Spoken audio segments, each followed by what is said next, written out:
누가복음 18장 35절로 43절 말씀까지 보겠습니다.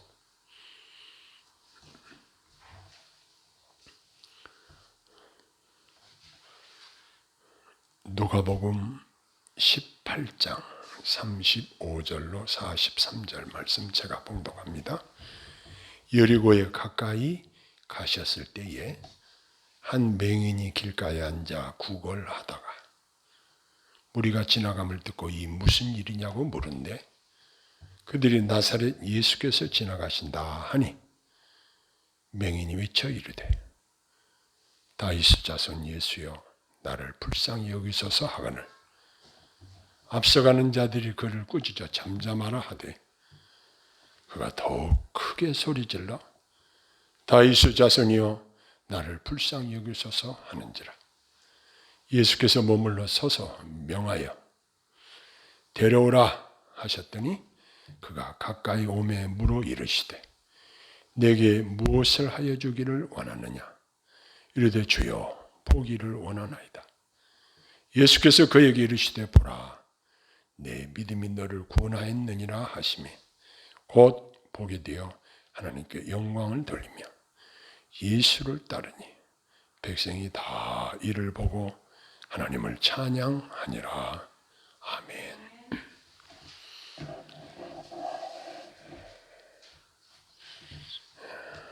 최근에 우리 한국의 재계의 거성이었던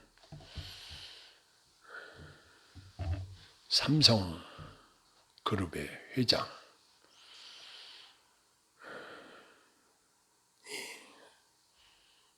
별세를 했습니다.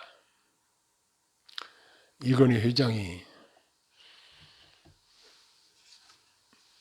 우리 한국의 위상을 높여줬고 코리아라는 이름은 몰라도 삼성이라는 메이커 이름은 전 세계 사람들이 거의 모르는 사람이 없이 이 기업 이미지가 전 세계 만방에 알려지게 만든 아주 훌륭한 기업가 중에 기업가입니다. 그가 죽고 나니까 정부에 내야 될 세금만 10조 원이 된다. 이런 이야기를 들었습니다. 그러면 그가 소유하고 있었던 재산은 얼마나 되는가? 세금만 10조 원을 정부에 내야 되니 그가 상속해주는 재산이 얼마인가는 우리 상상을 초월하는 거예요. 그런데 그렇게 돈이 많은 사람이 여러분들에게 너 돈이 얼마나 필요하냐, 얼마나 줄까 하고 여러분들에게 전혀 그렇게 한 적이 없습니다. 물론 그가 기업을 발전시켜서 우리 한국에 직간접적으로 끼친 영향은 아주 지대하다고 할 수 있을 것입니다. 그러나 그의 영향력도 그의 죽음과 함께 끝나버리고 만 것입니다. 사람의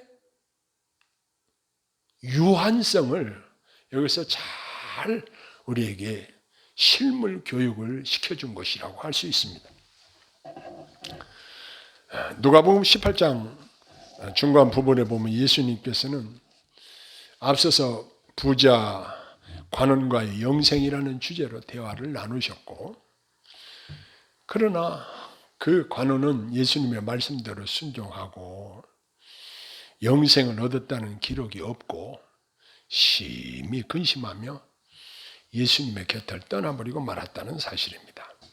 그런데 대조적으로 오늘 본문에서는 한 맹인에게 예수님께서 놀라운 은혜를 베푸신 장면을 소개하고 있습니다. 저는 이 말씀이 얼마나 은혜롭고 얼마나 가슴이 벅차는지 한 주간 묵상하면서 제가 아주 그냥 부자된 느낌이 들었습니다. 이건희보다 더 내가 부자다. 야, 정말 대단하다. 대단한 분이 내 안에 계시고 그분을 내가 모시고 있기에 정말 행복하다. 이런 생각을 가지게 되었습니다.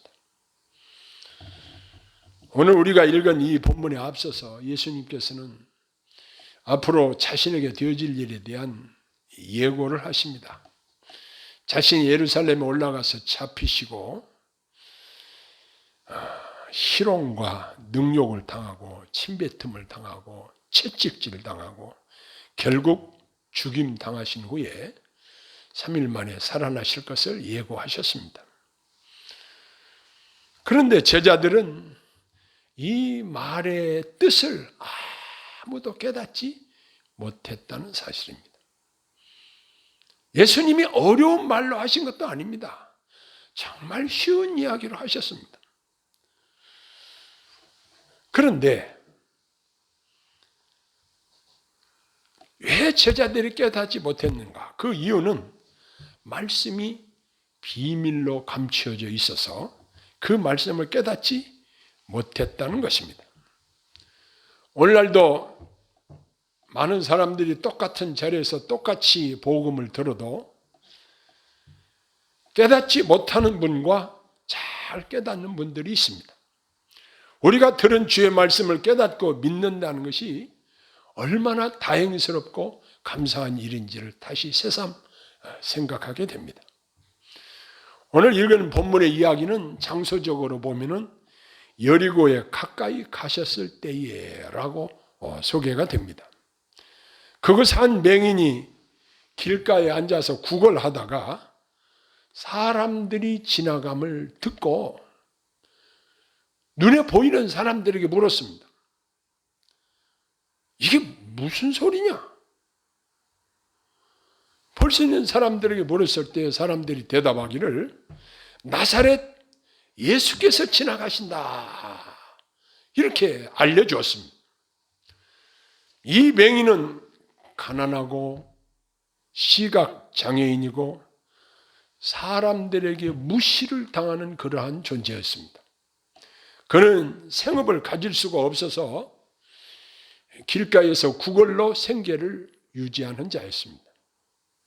그런데 그가 예수님이 지나가신다는 소리를 듣고 지금 어디쯤 지나가시는지 볼 수는 없지만 감으로 가까이 지나가신다 이렇게 생각이 되어졌을 때에 소리를 지릅니다. 다윗의 자손이여 나를 불쌍히 여기소서라고 통성 기도를 합니다. 그런데 예수님과 함께 가던 사람들이 어떤 반응을 보였습니까? 이 맹인이 간절히 예수님에게 호소를 하는데 예수님을 따르던 사람들은 이 맹인을 향해서 꾸짖으면서 잠잠하라고 다구칩니다. 다시 말해 조용히 해! 이런 의미로 이야기를 합니다. 그를 제지합니다. 그들의 생각은 이런 거지 맹인은 그렇게 무시하고 외면하고 그냥 지나쳐도 괜찮다 이렇게 생각을 한 모양입니다. 그러나 그 맹인은 이러한 강력한 제지에도 불구하고 더욱 크게 소리질러서 다윗의 자손 예수여 나를 불쌍히 여기소서라고 더 크게 소리를 지릅니다. 여기서 이 맹인이 예수님을 부르는 호칭에 우리는 주의를 기울일 필요가 있습니다. 유대인들은 메시아가 다윗의 자손으로 오신다고 선지자들을 통해서 예언된 대로 믿고 있었기에 이 맹인이 예수님을 향해서 다윗의 자손이라고 부른 것은 자기를 구원하실 메시아라는 믿음이 그 맹인에게 있었다는 사실입니다. 그 믿음에서부터 나온 호칭이 다윗의 자손이라는 호칭입니다. 이 맹인이 예수님께 대한 이러한 놀라운 믿음을 가지고 있었다는 것은 정말 기적입니다. 예수님께서는 이 맹인의 소리를 들으시고 가던 길을 멈추어 서셨습니다. 그리고 그 맹인을 데려오라고 명하셨습니다. 그리고 앞에서 그 맹인을 무시하고 꾸짖던 사람들이 예수님의 명령대로 그 맹인을 초청해서 예수님께로 데리고 옵니다. 이처럼 사람들은 외모로 판단하고 무시하고 상처를 입히고 하지만 예수님은 이 비천한 거지 맹인에게 관심을 보이시고 호의를 베푸셨습니다. 이 맹인은 예수님이 지나가신다는 소리를 들었습니다. 믿음은 믿음의 대상이신 예수님에 대해서 들음으로부터 생기는 것입니다. 이것은 그에게 덧없는 절호의 기회였습니다. 지금 예수님이 지나가신다? 그는 이 기회를 놓치지 않고 사력을 다해 소리를 질러서 간구합니다. 이 맹인은 누구에게 들었는지 예수님이 자기를 능히 도와주실 수 있는 분임을 믿었습니다. 그래서 그는 열심으로 사력을 다해서 예수님께서 자기를 불쌍히 여겨달라고 큰 소리로 간구합니다. 체면도 주변 사람들의 제지도 아무 상관없습니다. 이렇게 주님께 은혜 받기를 소원하면 비록 반대와 비난에 부딪히게 되어도 결코 포기하지 않고 더욱 크게 소리질러 기도하는 이 맹인에게서 우리는 무엇을 배워야 되는가? 아무리 우리가 내부적으로 외부적으로 신앙생활을 방해하는 세력들이 있다고 할지라도 생명력이 있는 신자들은 더욱더 견고한 믿음으로 주님께 나아서 주님께 도움을 요청한다는 사실입니다. 요즘 교회에 모이는 숫자를 좌석의 30%로 제한을 하고 있습니다.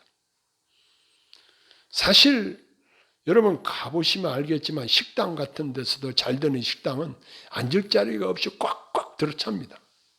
그 사람들 밥 먹을 때 마스크 쓰고 밥 먹는 것도 아닙니다. 사실은 위험하기로 하면 그런 데가 더 위험합니다. 이태원의 스탠드바, 그 사람들 방역수칙 잘 안 지키는 것으로 압니다. 더 많은 위험시설이 있음에도 불구하고 지금 교회는 30%로 좌석 수를 제한하고 있습니다. 그러면 어떻게 해야 할까요? 우리 친구 목사님들이랑 만나서 이야기를 하는데 그러면 3번 나눠서 예배를 드리면 될 거 아니냐? 그러면 30%, 30%, 30%. 얼마든지 모일 수 있는 방법이 있는 거예요. 근데 사람들이 모이기를 패하고 자꾸만 주님과 멀어지는 이런 안타까운 모습을 보이고 있는 거예요. 그러나 이 맹인은 사람들이 상처를 주고 조용히 하라고 그러고 잠잠하라고 그러고 그래도 굽히지 않고 결사적으로 매달립니다. 다윗의 자손이여 나를 불쌍히 여기소서.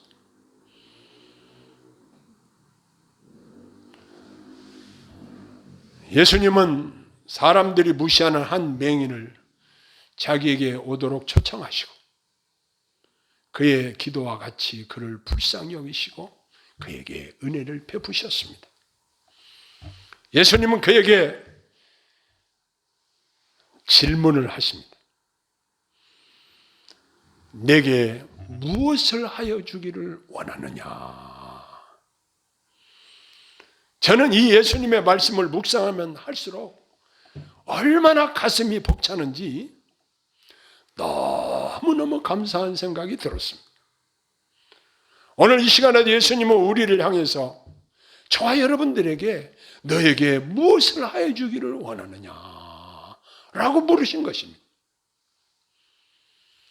그리고 우리로 하여금 소원을 말씀드릴 수 있는 기회를 주시고 우리의 기도에 귀를 기울이시며 기쁘게 응답해 주실 준비가 되어 있는 예수님을 생각하면 얼마나 은혜로운지 모릅니다. 우리 주님은 그 사람의 가장 중요한 소원이 무엇인지 아시고도 그에게 내게 무엇하여 주기를 원하느냐 이렇게 질문하신 것은 그 맹인의 입으로 직접 기도하기를 원하신 것입니다. 우리들도 구체적인 기도가 반드시 필요한 것입니다. 물론 우리가 구하기 전에 우리에게 무엇이 필요한지를 우리 주님은 다 아시고 계십니다. 그럼에도 불구하고 예수님께서는 우리에게 질문하십니다. 내게 무엇하여 주기를 원하느냐? 이 말은 우리가 구체적으로 예수님께 도움을 요청을 해야 된다는 것을 암시해 주시고 있습니다. 드디어 이 맹인은 자기의 소원을 예수님께 말씀을 드립니다. 주여 보기를 원하나이다. 이 말씀을 기록한 누가는 의사였습니다. 이 맹인이 볼 수 있다는 것은 하나님의 기적이 아니고는 도무지 불가능하다는 것을 의사로서 익히 알고 있었을 것입니다. 그런데 이 예수님의 행적을 기록한 누가 입장에서 이 맹인이 예수님께 주여 보기를 원하나이다.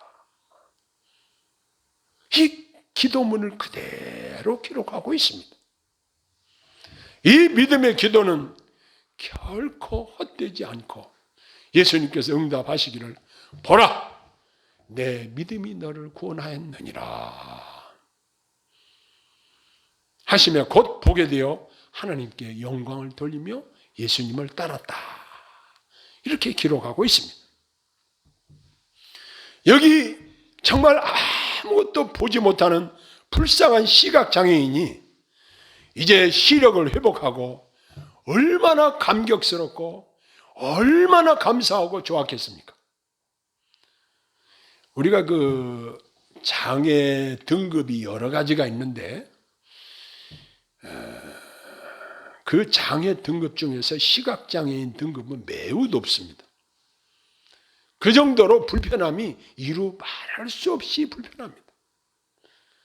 다른 사람의 인도가 없이는 아무 데도 갈 수가 없습니다. 인도의 장애인들 갈 수 있도록 볼록볼록 튀어나온 표시를 하고 엘리베이터 앞에도 다 지팡이로 이제 그것을 감지해서 위치로 확인할 수 있도록 그런 장치를 해 놨지만 그러나 그 불편함은 얼마나 심하겠습니까?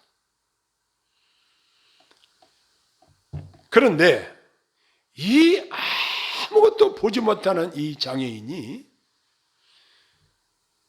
보게 되었으니 그는 먼저 하나님께 영광을 돌렸습니다. 또 그와 함께 이 광경을 지켜보던 많은 사람들이 다 함께 하나님께 영광을 돌렸습니다. 그리고 하나님께 찬양을 드렸습니다. 교회가 이런 곳입니다. 이렇게 모인 성도님들에게 그리고 동영상을 통해서 이 말씀을 들으시는 여러분들에게 우리 주님이 하시는 질문이 있습니다. 무엇을 해줄까? 하시면 우리들은 믿음으로 기도를 드리고 이렇게 응답받은 자들을 인하여 다 함께 하나님께 영광을 돌리며 기뻐하는 것입니다. 사람들은 아무리 돈이 많아도 늘 찾아가서 도와달라고 하면 대부분 싫어하고 잘 만나주지도 않습니다. 그러나 우리들의 일상생활에서 우리와 늘 함께 계셔서 저와 여러분을 적극적으로 도우시고자 하는 우리 주님의 마음을 알고 그 자비로운 주님 의지하고 맡기고 도움을 받으며 사는 것이 우리 복된 성도님들의 신앙생활입니다. 할렐루야. 예수님을 따르는 사람들이 그 맹인을 꾸짖어 조용히 하라고 무시하고 외면했지만 은혜로우신 예수님은 그를 친히 초청하셔서 그에게 내가 너에게 뭐 해줄까 하시는 모습을 상상해 봅니다. 지금 현재도 저와 여러분 안에 내주하시면서 무엇을 도와줄까? 우리의 기도를 듣기를 기다리시는 주님께 진정한 도움을 요청해 보시지 않으시겠습니까? 가식적인 기도 말고 진정 내게 도움이 필요한 것을 주님께 말씀드리십시다. 전능하신 주님이 후하게 주시며 꾸짖지 아니하시는 주님께서 반드시 기쁘게 응답하실 것입니다. 우리의 생각하고 우리가 상상하는 것보다 더 좋은 것으로 우리에게 응답해 주실 것입니다. 이래도 우리가 기도 안 할 수 있습니까? 우리가 주님께 가까이 나아가서 주님께 나의 사정을 아뢰고 그분의 도움을 받는 것처럼 마음 든든한 일이 어디 있겠습니까? 우리 주님은 은혜가 풍성하시고 자비로우시고 우리를 긍휼히 여기셔서 우리 주님이 우리를 불쌍히 여기시면 해결 못해 주실 일이 없습니다. 그 주님이 지금 이 시간 이곳에 오셔서 저와 여러분들에게 질문하십니다. 내게 무엇을 해주기를 원하느냐? 이건 주님이 우리에게 주고 싶으셔서 안달이신 모습을 우리에게 암시해 주시고 있습니다. 결코 우리 주님은 인색하신 분이 아니십니다. 우리의 기도에 응답하시고 우리가 기뻐하고 하나님께 영광 돌리기를 기대하시며 우리에게 도움을 마음껏 요청하라는 그러한 말씀입니다. 이 맹인에게만 해당된 것이 아니라 오늘 이 말씀을 듣는 모든 분들에게 이 말씀이 적용이 되는 것입니다. 그러니 우리가 주님이 주기 싫은 것을 우리가 억지로 쟁취하려고 하는 것이 아니라 이제 우리 주님은 주시고 싶어서 내게 무엇하여 주기를 원하느냐 다정한 음성으로 우리에게 늘 말씀하고 계시다는 사실을 기억하십시다. 그리고 그분께 진정으로 내게 정말 무엇이 도움이 필요한지 무엇을 응답해 주셔야 되는지 그분께 우리의 사정을 아뢰십시다. 우리 주님이 저와 여러분들을 도우시고 우리로 기뻐하도록 인도하실 줄로 믿습니다. 기도하겠습니다.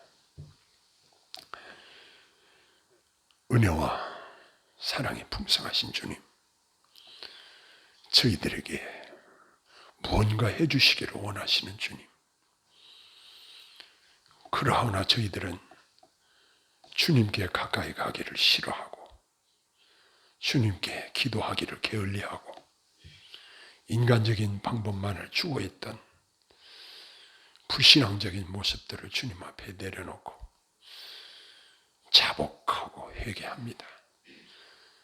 저희들을 불쌍히 여겨주시고 맹인처럼 간절히 기도할 수 있는 성령의 도우심을 간구합니다.